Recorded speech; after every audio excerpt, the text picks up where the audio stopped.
Hi guys, welcome to technical study zone. अगर आप मेरे चैनल पे नया हो तो चैनल को सब्सक्राइब कर दीजिए, साथ में जो बेल आइकन है उसको भी प्रेस कर दीजिए क्योंकि आने वाला वीडियो का नोटिफिकेशन आपको मिल जाए। जैसे कि 15 तारीख से CITS ऑनलाइन एप्लीकेशन स्टार्ट हो गया है, तो ऑनलाइन एप्लीकेशन भरने के लिए क्या क्या करना है, क्या क्या ज़रूरी है और क्या क्या पॉइंट्स आपको एकदम सही से ध्यान में रखना है, तो वो सब आपको इस वीडियो में पता चल जाएगा। तो ऑनलाइन फॉर्म कैसे भरते हैं इसका पूरा डिटेल्स जानने के लिए आपको वीडियो में जुड़े रहना है और वीडियो को लास्ट तक देखिए। अगर कोई प्रॉब्लम होता है आपको ऑनलाइन फॉर्म भरने से तो आप कमेंट्स में नीचे में पूछ सकते हैं, आपका एकदम ज़रूर से ज़रूर सॉल्यूशन दिया जाएगा। तो आपको क्या करना है, CITS फॉर्म भरने के लिए पहले आपको जाना है nimiOnlineAdmission.in इस वेबसाइट पर। वेबसाइट में जाने के बाद आपको यहाँ पे दिखाई देगा 2020 रजिस्ट्रेशन लिंक, तो इसमें आपको क्लिक करना है 2020 CITS रजिस्ट्रेशन लिंक। क्लिक करने के बाद आपको एक नया पेज ओपन हो जाएगा। ये एक नया पेज आपको खुल गया है, तो जिसमें आप देख सकते हैं about CITS examination centre, eligibility qualification और डाउनलोड, ऐसा सब कुछ है जिसमें से आपको प्रोस्पेक्टस वगैरह और एलिजिबिलिटी क्वालिफ़िकेशन सिलेबस क्या क्या है पूरा डिटेल्स आपको मिल जाएगा। साथ में यहाँ पे हाउ टू अप्लाई से आप देख सकते हैं कैसे अप्लाई करना होता है। तो आप देखिए ध्यान से कि आपको कैसे CITS का ऑनलाइन फॉर्म भरना है। तो पहले हमको जाना है CITS 2020 एडमिशन लिंक पर। इस लिंक पर आपको क्लिक करना है। तो इस लिंक पे क्लिक करने के बाद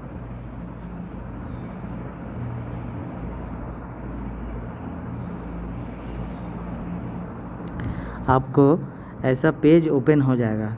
तो ऐसा पेज ओपन हो जाने के बाद आपको यहाँ पे देखिएगा कि यहाँ पे दिखा रहा है रजिस्टर्ड कैंडिडेट्स लॉगिन, मतलब जिसका रजिस्ट्रेशन हो गया है वो यहाँ पे लॉगिन कर सकते हैं उसका रजिस्टर ईमेल आईडी और मोबाइल नंबर देकर। ठीक है, तो अभी हम रजिस्ट्रेशन करेंगे। तो रजिस्ट्रेशन करने के लिए आपको देखिए साइड में यहाँ पे है रजिस्टर नाउ, तो आपको रजिस्टर नाउ पे क्लिक करना है। देखिए for CITS 2020 August session registration click the below link, तो आपको रजिस्टर नाउ पे क्लिक करना है। तो रजिस्टर नाउ पे जब क्लिक कीजिएगा तब आपको एक ऐसा पेज ओपन हो जाएगा जहाँ पे आप देख सकते हैं वन टाइम रजिस्ट्रेशन। इस बार बहुत ध्यान दिया गया है कि वन टाइम रजिस्ट्रेशन। पहले क्या होता था, बहुत सारा यूट्यूब में वीडियो डालने के लिए या फिर कुछ ऐसे ही करने के लिए वो लोग क्या करता था कि बार बार इसको एप्लीकेशन भर देता था कोई भी नाम से कुछ भी करके। तो इस बार इसीलिए किया है कि वन टाइम रजिस्ट्रेशन दे दिया है। मतलब अगर आप रजिस्ट्रेशन कर रहे हैं, ठीक है, करते करते वहाँ पे आपको आधार नंबर देना पड़ेगा। तो आप एक सीरियस कैंडिडेट है और आप अपना आधार नंबर दे दिया, लेकिन रजिस्ट्रेशन में कुछ गलती हो गया। तो गलती होने के बाद आप सोच रहे हैं कि फिर से आप एक नया रजिस्ट्रेशन करेंगे, तो आपको वो नहीं होगा क्योंकि आपको आधार नंबर मैच हो जाएगा, तो आप नया रजिस्ट्रेशन नहीं कर सकते। तो इसीलिए फॉर्म फिलअप करने के टाइम एकदम ध्यान से करना है, ठीक है। और जो है आप आधार नंबर ठीक ठाक से देना है और एक ही बार रजिस्ट्रेशन कर सकते। एक आधार नंबर से एक ही बार रजिस्ट्रेशन कर सकते, दोबारा रजिस्ट्रेशन नहीं कर सकते। तो देखिए यहाँ पे आपका फर्स्ट में देखिए कि ये जो है आपका स्टेप वन में क्या है, पर्सनल डिटेल्स, ये आपको भरना है। तो देखिए फर्स्ट में है एप्लीकेंट नेम, तो आपको एप्लीकेंट नेम डालना है, जैसे कि आपका फर्स्ट नेम, मिडिल नेम और लास्ट नेम, ठीक है। ऐसे नेम डाल दिया, उसके बाद आपको डेट ऑफ बर्थ डालना है।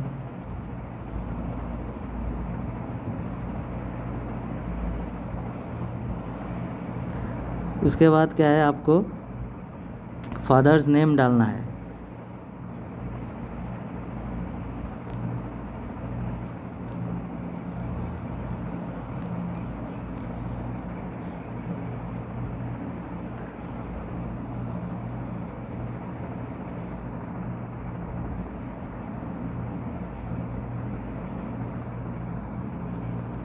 फादर्स डे नेम डालने के बाद आपको मदर्स नेम भी डालना होगा, ठीक है।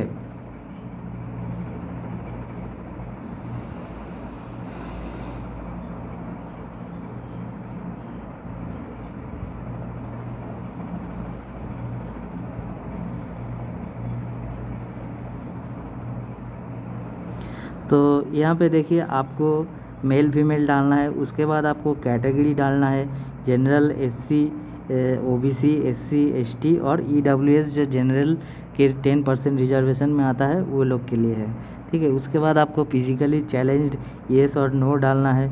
उसके बाद देखिए एक सर्विसमैन का, आप एक सर्विसमैन है, उसके लिए आपको येस और नो डालना है। उसके बाद आपका वैवाहिक स्थिति जो है आपको डालना है मैरिड या अनमैरिड, तो यहाँ पे आप डाल दीजिएगा आपका जो है मैरिड अनमैरिड। उसके बाद देखिए आपको आधार नंबर डालना है, ठीक है। आपको आधार नंबर डालना है टोटल 12 डिजिट का।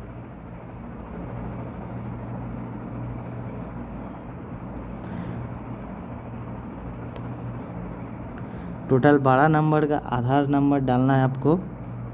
उसके बाद देखिए आपको मोबाइल नंबर डालना है,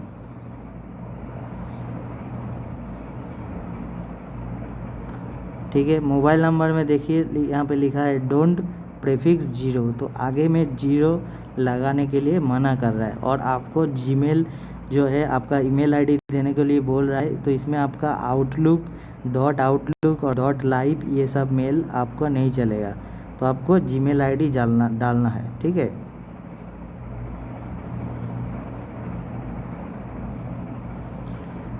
उसके बाद देखिए आपका डालना है आप डिप्लोमा पास है, येस, नो और अपेयरिंग का मतलब हो गया कि आप अभी डिप्लोमा में 3rd ईयर में है, ठीक है। आपका 5th सेमेस्टर चल रहा है, 5th सेमेस्टर हो गया, 6th सेमेस्टर आपका बाकी है, तो आप अपेयर है आप कर सकते, ठीक है।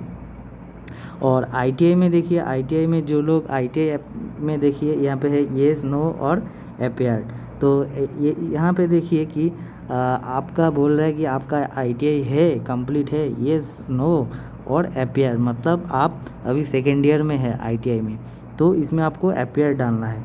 और मान लीजिए आप डिप्लोमा 2nd ईयर में 3rd ईयर में थर्ड ईयर में है, तो आपको यहाँ पे डिप्लोमा में अपेयर डालना है।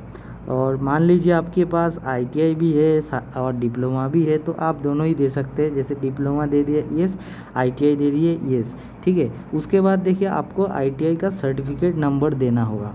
ITI का सर्टिफिकेट नंबर देने के बाद आपको सर्टिफिकेट ITI जो है कैसा है, रेगुलर है या प्राइवेट है, आपको देना है, जैसे दे दिया रेगुलर। उसके बाद ITI ट्रेड का नाम आपको देना है कि कौन सा ट्रेड में आप ITI किए हैं, एग्रो प्रोसेसिंग, आर्किटेक्चरल असिस्टेंट, ठीक है, ऐसे आप कौन सा ट्रेड में ITI किए हुए हैं, तो वो आपको डालना है। तो यहाँ पे मशीनिस्ट डाल दिया। और CITS जो आप यहाँ पे लिखा है कि क्वालिफाइड फॉर CITS अंडर, आप जो CITS करना चाहते हैं तो आप ITI किए हैं या अप्रेंटिस किए हैं, तो अगर आप ITI किए हैं तो NTC या NCVT में आपको सिलेक्ट करना है। अगर आप अप्रेंटिसिप किए हुए हैं तो आपको NAC में सिलेक्ट करना है, ठीक है। तो NAC में आपको सिलेक्ट करना है। तो बात होता है कि अगर आप NAC डालते हैं तो यहाँ पे ITI सर्टिफिकेट में क्या लिखिएगा, तो यहाँ पे आपको कुछ नहीं लिखना है, ITI में आपको नो करना है और यहाँ पे NAC करना है, ठीक है। और ITI में अगर येस करते हैं तो आपको NCVT करना है, ठीक है। और यहाँ पे देखिए SCVT और COE जो कैंडिडेट्स है, इसका मतलब सेंटर ऑफ एक्सीलेंट जो BBBT कैंडिडेट्स है, वो सब क्या है, can not apply for CITS। SCVT और BBBT ये सब ट्रेड CITS के लिए अप्लाई नहीं कर सकते। तो ध्यान रखिएगा, अगर आप अप्रेंटिस में फॉर्म भरते हैं तो आपको ITI पास में नो करना है, ठीक है। तो यह डिप्लोमा नो डाल देते हैं। और अगर आप ITI अपेयर्ड में डाल रहे हैं तो ITI अपेयरिंग में डाल रहे हैं तो उसके बाद भी आपको ITI का सर्टिफिकेट मांग रहा है। लेकिन अगर आप अपेयरिंग में डाल रहे हैं तो आपको तो सर्टिफिकेट नहीं मिला है अभी तक ITI का, तो यहाँ आप ब्लैंक छोड़ दीजिए, ठीक है। तो यहाँ ब्लैंक छोड़ दीजिए और यहाँ पे NCVT कर दीजिए। उसके बाद आप अपना परमानेंट एड्रेस भर लीजिए, ठीक है। आपका जो परमानेंट एड्रेस है वो आप भर दीजिए। उसके बाद आपको परमानेंट सिटी भर दीजिए, परमानेंट सिटी जो आपका है। उसके बाद परमानेंट स्टेट भर दीजिए। उसके बाद देखिए परमानेंट जो डिस्ट्रिक्ट है जहाँ आप अभी रहते हैं वो उसका डिस्ट्रिक्ट आप डाल दीजिए, ठीक है। उसके बाद देखिए आपको परमानेंट पिन नंबर डालना है, तो परमानेंट पिन नंबर डाल दीजिए। उसके बाद देखिए परमानेंट आपका फ़ोन नंबर जो है डालना है, तो परमानेंट एक फ़ोन नंबर आप डाल दीजिए। उसके बाद आपको कॉरस्पॉन्डेंस एड्रेस और परमानेंट एड्रेस अगर आपका सेम है तो आपको यहाँ पे correspondence address and permanent address is same, इस पर टिक करना है। और अगर आपका कॉरस्पॉन्डेंस एड्रेस मतलब आपका प्रेजेंट एड्रेस, अभी आप जहाँ पे हो आपका प्रेजेंट एड्रेस, तो प्रेजेंट एड्रेस और परमानेंट एड्रेस अगर आपका अलग है तो आपको फिर से प्रेजेंट एड्रेस जो है टाइप करना है, प्रेजेंट एड्रेस, प्रेजेंट सिटी, ठीक है, correspondent state, correspondent district, correspondent pin और कम्युनिकेशन फ़ोन नंबर, ठीक है। अगर आपका सेम है तो इसमें टिक कर दीजिए। तो हम इसमें टिक कर दिए और ये सब हम जो है थोड़ा बहुत भर दिए हैं। तो इसमें हम देख रहे हैं कि अगर हम ITI अपेयर करके भरेंगे तो हमारा क्या होता है, ठीक है, विदाउट सर्टिफिकेट नंबर दे के, ठीक है। तो हमारा फर्स्ट पहला क्वेश्चन यही आता है कि अगर हम ITI अपेयरिंग है तो हमको सर्टिफिकेट नंबर तो नहीं है, तो बिना सर्टिफिकेट नंबर दे के क्या अप्लाई होगा, तो यही हमको जानना है। तो देखिए बिना सर्टिफिकेट नंबर दे के हम एक बार अप्लाई करके देखते हैं होता है कि नहीं, ठीक है। तो यहाँ पे लास्ट में हम लोग सबमिट कर देते हैं। तो सबमिट करते टाइम देखिए यहाँ पे बोल रहा है कि आपको ITI सर्टिफिकेट नंबर देना है। तो आपको ITI सर्टिफिकेट मांग रहा है लेकिन आपके पास तो ITI सर्टिफिकेट नहीं है, तो इसमें थोड़ा दिक्कत है। तो इसमें हम बातचीत कर रहे हैं, ठीक है, DGT से। तो DGT से बातचीत करके सॉल्यूशन देखते हैं क्या होता है। तो यहाँ पे ITI पास्ट नो करने से तो हम लोग का नहीं चलेगा, तो इसमें तो हमारा अपेयरिंग ही करना होगा क्योंकि हम ITI पढ़ रहे हैं, अभी तक कंप्लीट नहीं किया है। तो मान लीजिए सर्टिफिकेट में कुछ नंबर डाल देते हैं।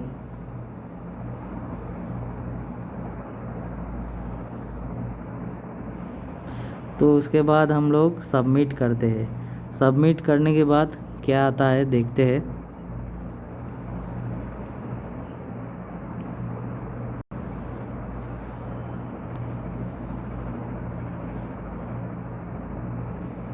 हाँ देखिए हमारा ऐसा ओपन हो गया है सबमिट करने के बाद। जहाँ दिखाई देगा आपको second step verify OTP send to your email and mobile number. तो आपको आपका ईमेल ID और मोबाइल नंबर दोनों ही आपको देखना होगा जहाँ पे आपका OTP आया हुआ है। तो जो आप ईमेल डाले हैं उस ईमेल पर एक OTP आएगा और जो आप मोबाइल नंबर दिए हैं उस मोबाइल नंबर पे भी एक OTP आएगा। देखिए यहाँ पे लिखा है enter OTP send to mobile, तो मोबाइल नंबर पर जो OTP गया है उसको डालना है। और यहाँ पे देखिए enter OTP send to email, यानी कि ईमेल ID पर आपका जो OTP गया है उसको डालना है। तो ईमेल ID खोलने के बाद आपको OTP मिल जाएगा। तो ईमेल ID में जो OTP हमारा आया है वो हम लिख लेते हैं।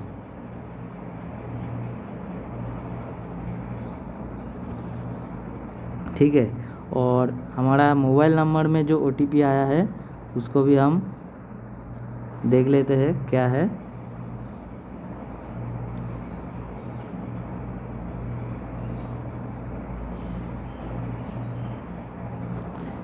ये हो गया हमारा मोबाइल नंबर का OTP। अब आपको यहाँ पे वेरीफाई करना है, तो वेरीफाई कर लिया। वेरीफाई करने के बाद यहाँ पे देखिए थर्ड स्टेप में जो है क्वालिफ़िकेशन डिटेल्स, तो इसमें आपको क्वालिफ़िकेशन डिटेल्स भरना होगा। तो क्वालिफ़िकेशन डिटेल्स में देखिए फर्स्ट एग्जामिनेशन पास्ट, आप कौन सा एग्जामिनेशन पास किए हैं, 8th 10th 12th BCom BA BSc MA MCom MSc, तो अदर्स, तो हम यहाँ पे 10th कर देते हैं, ठीक है। उसके बाद स्कूल और बोर्ड और यूनिवर्सिटी का नेम, स्कूल का नाम, बोर्ड का नाम या फिर यूनिवर्सिटी का नाम आपको डालना है। तो हम क्या करते हैं, बोर्ड का नाम दे देते हैं, तो आप लोग भी बोर्ड का नाम ही दीजिएगा,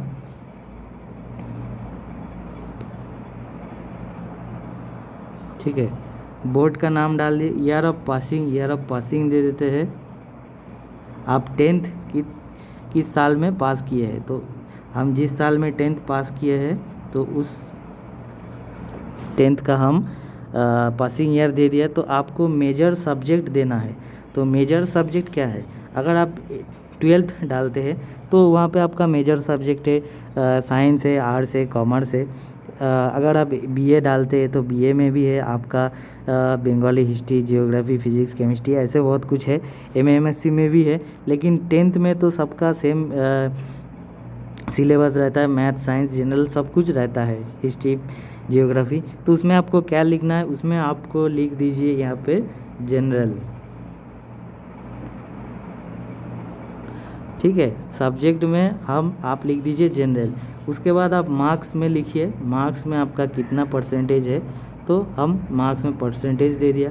उसके बाद ग्रेड, आपका ग्रेड क्या है, तो हम ग्रेड भी डाल दिए, ठीक है।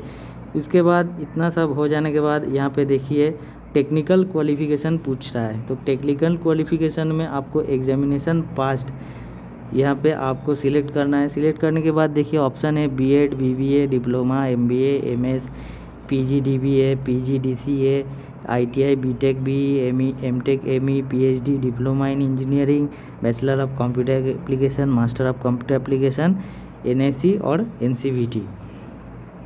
तो यहाँ पे आप देखिए एक कन्फ्यूज़न है कि यहाँ पे आईटीआई भी लिखा है और एनएससी एनसीवीटी भी लिखा है।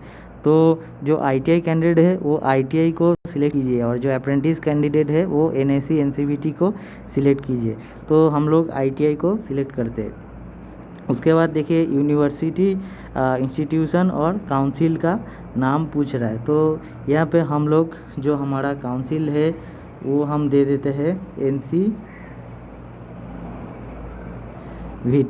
एनसीवीटी डाल दिया। उसके बाद ट्रेड नेम हम यहाँ पे दे देते हैं, हमारा जो ट्रेड है उस ट्रेड का नाम हम दे देते हैं।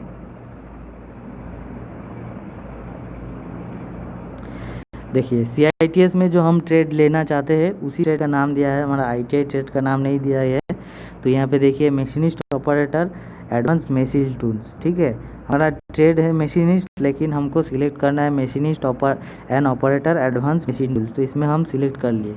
उसके बाद हमारा सर्टिफिकेट नंबर मांग रहा है, तो सर्टिफिकेट नंबर हम एक दे देते हैं, ठीक है। अपेयर कैंडिडेट के पास तो सर्टिफिकेट नंबर नहीं होगा, ठीक है, तो उसके लिए अलग सॉल्यूशन हम ढूंढ रहे हैं। और जो लोग आईटीआई पास है उसका तो सर्टिफिकेट नंबर है, सर्टिफिकेट नंबर डाल दीजिएगा। ईयर ऑफ पासिंग, जो आपका आईटीआई कितना साल में पास है तो वो आपको देना है। उसके बाद कोर्स ड्यूरेशन, आपका आईटीआई कितना साल का था, 2 इयर्स का था, ठीक है, तो यहाँ पे 2 लिख देते हैं। और परसेंटेज ऑफ मार्क्स आपका कितना था, तो यहाँ पे 84% कर देते और ग्रेड यहाँ पे कर देते। तो ये था हमारा टेक्निकल क्वालिफ़िकेशन और एजुकेशनल एकेडमिक क्वालिफ़िकेशन। तो इसको हम क्या करते हैं, इसको हम सबमिट कर देते हैं,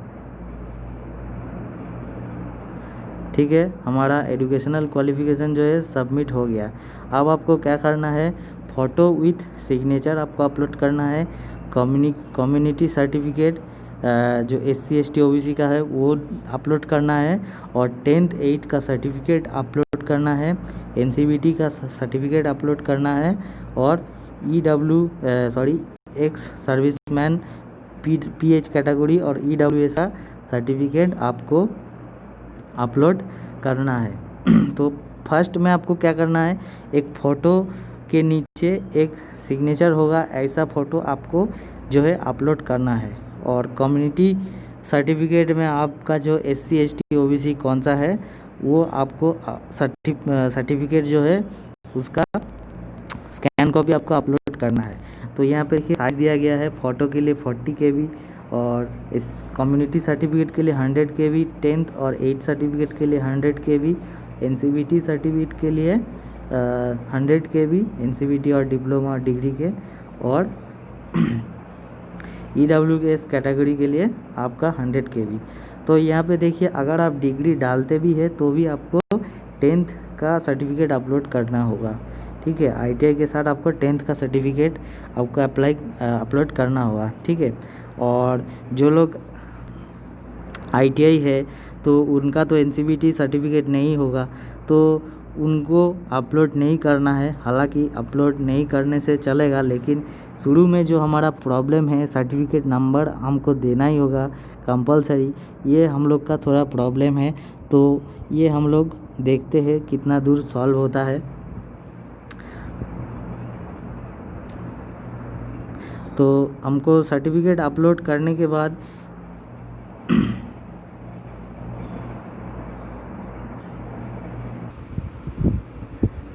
अब देखते हैं हम लोग फ़ोटो कैसे अपलोड करते हैं।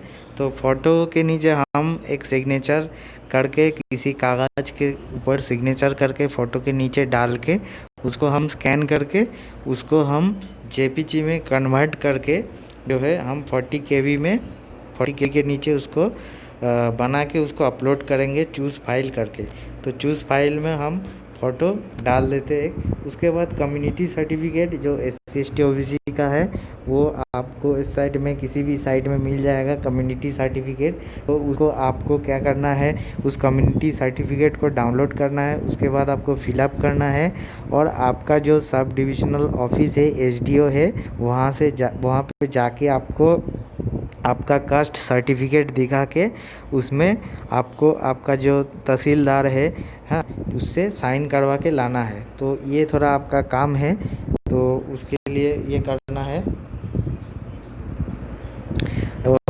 और नहीं तो और एक काम कर सकते हैं, आपका जो SC ST OBC का सर्टिफिकेट जो है आपका जो ब्लॉक से दिया हुआ है, ठीक है, BDO से, तो वो वाला भी आप अपलोड कर सकते हैं। ठीक है, आप चाहे तो फॉर्मेट में भी बना के कर सकते हैं या फिर आप पुराना जो आपका सर्टिफिकेट है उसको भी आप अपलोड कर सकते हैं। तो आपका मर्जी है, आप अगर फॉर्मेट भी बनाते, फॉर्मेट जो होता है 6 मंथ का वैलिडिटी रहता है। तो OBC के लिए तो हर बार बनाना पड़ता है, लेकिन SC ST के लिए नहीं बनाना पड़ता है। तो एक काम कीजिए, आप लोग जो आपका सर्टिफिकेट है चाहे पुराना है उसको ही, जो परमानेंट है SC ST का सर्टिफिकेट उसको ही आप अपलोड कर दीजिए। तो हम मान लेते कुछ अपलोड करते, या फिर जो आप अगर आप जनरल है तो आपको कुछ अपलोड नहीं करना है। उसके बाद देखिए आपको 10th सर्टिफिकेट अपलोड करना है, तो 10th सर्टिफिकेट आप अपलोड कर दीजिए। उसके बाद NCVT सर्टिफिकेट आपको अपलोड करना है। तो बात आता है कि अगर आप ITI अपीयर्ड है तो क्या होगा। तो ITI अपीयर्ड है तो इतना टाइम क्वेश्चन चल रहा था, तो देखिए एक फ्रीक्वेंटली आस्क्ड एक ऑप्शन है हम लोग का, जो हम लोग फॉर्म भरते हैं तो वहाँ पे फ्रीक्वेंटली आस्क्ड, यहाँ पे आप देख सकते हैं आपका पूरा सॉल्यूशन दिया गया है कि आपको क्या क्या आपका प्रॉब्लम है, तो वो सब दिया गया है। ठीक है, तो इसमें आप हर चीज़ को देख सकते हैं।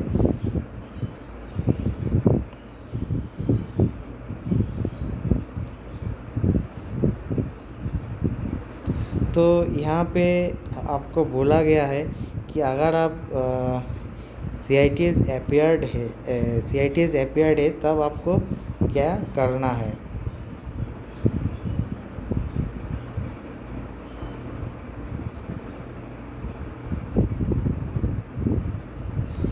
तो हर चीज़ का क्वेश्चन का सवाल यहाँ पे आपको मिल जाएगा।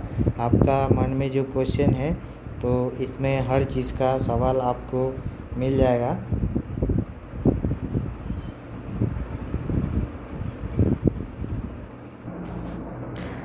तो फ्रीक्वेंटली आस्क्ड क्वेश्चन जो है वहाँ पे आपका ITI अपीयर कैंडिडेट के लिए क्वेश्चन का आंसर मिल जाएगा। देखिए यहाँ पे लिखा है I am the I am in the final semester of All India TET Test AITT during July 2019. I do not have ITI certificate. What certificate should I upload? तो इसके पास जो है ITI का सर्टिफिकेट नहीं है, ठीक है।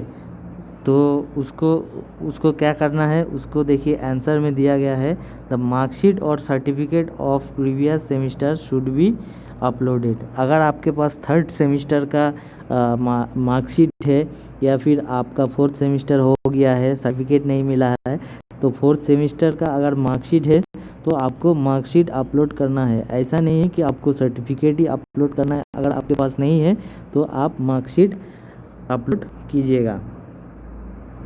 उसके बाद देखिए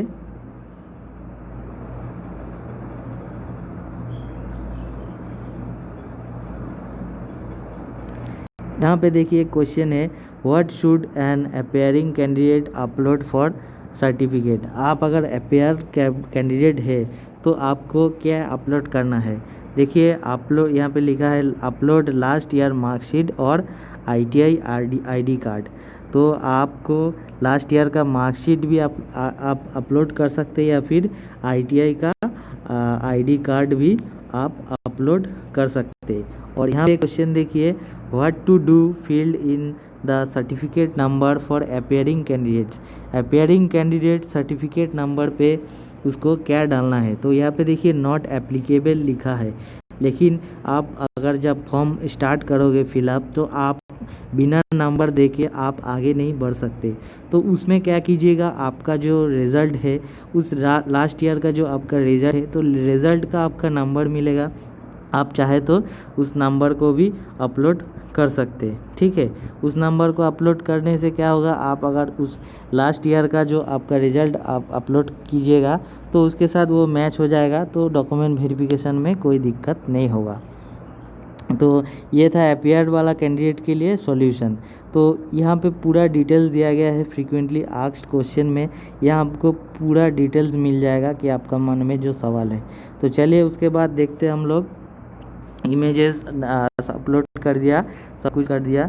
अब NCVT सर्टिफिकेट भी अपलोड करना है। तो चलिए सब कुछ करने के बाद आपको अपलोड में क्लिक करना है, ठीक है। तो जब आप CITS आपको जो अकाउंट जो है लॉगिन हो जाएगा, रजिस्ट्रेशन आपका खुल जाएगा, तब आपका रजिस्ट्रेशन एक नंबर मिल जाएगा CITS 20AUS करके एक आपका रजिस्ट्रेशन नंबर जो है मिल जाएगा, ठीक है।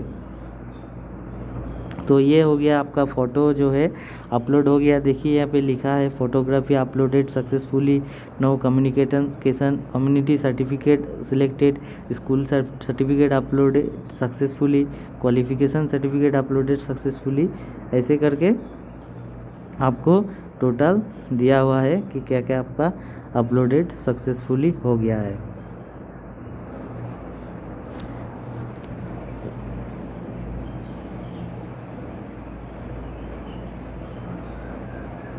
तो उसके बाद देखिए सिलेक्ट ट्रेड टू स्टडी। तो उसके बाद ऑटोमेटिकली आ जाएगा कि कौन सा ट्रेड में आप CITS करना चाहते हैं। तो आपका रिलेटेड ट्रेड जो है उसी में आपको CITS करना है। जैसे मशीनिस्ट हम चूज़ किए थे हमारा ITI, तो हमको machinist and operator advance machine tools पर हमको CITS करना है। तो इसको हमको सिलेक्ट करना है। उसके बाद सिलेक्ट कोर्स में हमको क्लिक करना है। तो सिलेक्ट कोर्स में क्लिक करने के बाद देखिए या फिर से आपका नया पेज ओपन होगा। तो उसके लिए थोड़ा आपको वेट करना होगा। हाँ देखिए यहाँ पे updated status successfully, please refresh page for next option. तो नेक्स्ट ऑप्शन के लिए आपको पेज को रिफ्रेश करना है। तो रिफ्रेश कर लेते हैं, देखते हैं उसके बाद हमारा ऑप्शन क्या देता है।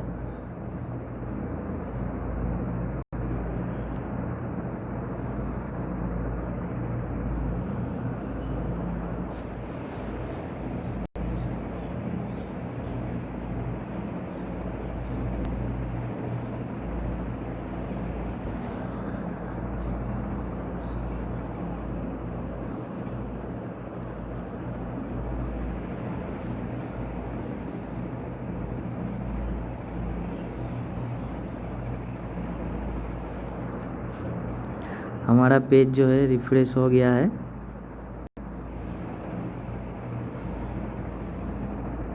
अभी देखिए, you have opted your trade machinist and operator advance machine tools. तो आपका एग्जामिनेशन सेंटर जो है चूज़ करना है। देखिए चॉइस वन में आपका जो नियरेस्ट सेंटर है वो चूज़ कर लीजिए। तो चॉइस वन में हम अपना नियरेस्ट सेंटर चूज़ कर लेते हैं। उसके बाद सेकंड चॉइस आपको चूज़ करना है। अगर आपका उस सेंटर में नहीं पड़ा तो आपको सेकंड चॉइस चूज़ करना है। सेकंड चॉइस चूज़ किया, उसके बाद आपको थर्ड चॉइस भी चूज़ करना है। थर्ड चॉइस भी चूज़ कर लिया, उसके बाद आपको फोर्थ चॉइस चूज़ करना है। 4 आपको चॉइस चूज़ करना है जिसमें आप एग्ज़ाम देने चाहते हैं। तो ये जो है हम 4 चॉइस चूज़ कर लिया। इसके बाद आपको अप्लाई नाउ पे क्लिक करना है। ठीक है, तो आपको 4 एग्ज़ाम सेंटर चूज़ करना है, लेकिन आपको फर्स्ट जो एग्ज़ाम सेंटर है उसी में आपको एग्ज़ाम होता है। तो इसमें देखिए रिफ्रेश करना है, फिर से रिफ्रेश करने के लिए बोल रहा है नेक्स्ट पेज में जाने के लिए। तो रिफ्रेश कर लिया।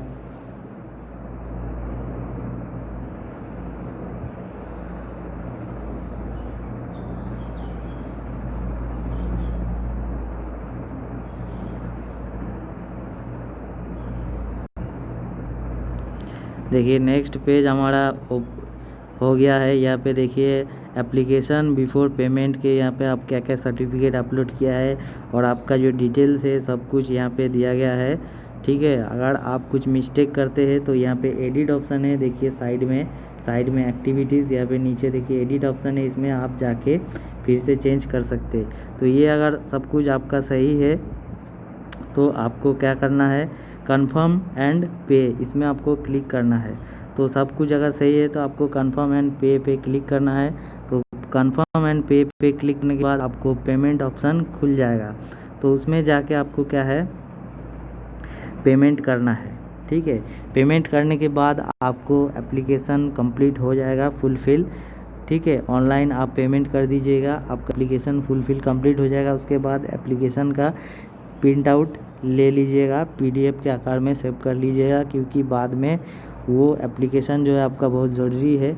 उसके बाद देखिए यहाँ हमारा पेमेंट ऑफ फ़ी है। पेमेंट फ़ी हो जाने के बाद हॉल टिकट डाउनलोड है और चॉइस ऑफ स्टडी है। ये सब जो है हमारा जब हमारा हॉल टिकट डाउनलोड स्टार्ट होगा तब हॉल टिकट डाउनलोड करना है और उसी टाइम चॉइस ऑफ स्टडी हमारा सिलेक्ट करना है। और एडमिशन के लिए नेक्स्ट प्रोसेस जो है हमारा ये सब बाद में ओपन हो जाएगा। तो अभी फ़िलहाल ऐसे आप अपलोड कर दीजिए और आपका फॉर्म फिलअप कर दीजिए। तो ITI वाला जो अपेयर है उसके लिए बोल दिए कि आपका जो लास्ट ईयर का सर्टिफिकेट है उसका नंबर डाल दीजिएगा और लास्ट ईयर का जो आपका रिज़ल्ट है उसी का आप स्कैन कॉपी अपलोड कर दीजिएगा तो आपको हो जाएगा।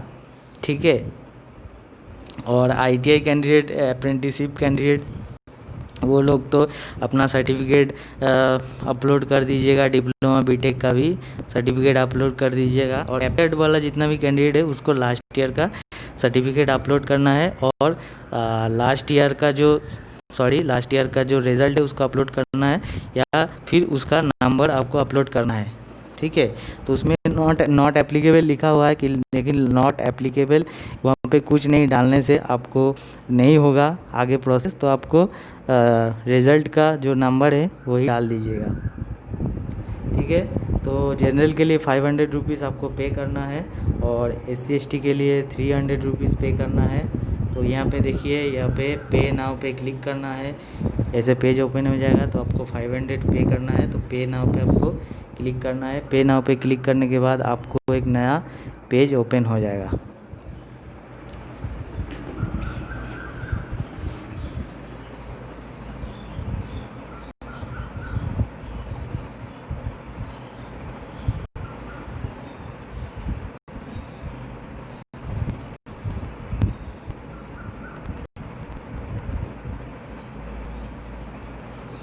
चलिए आज के लिए इतना ही। Thank you for watching.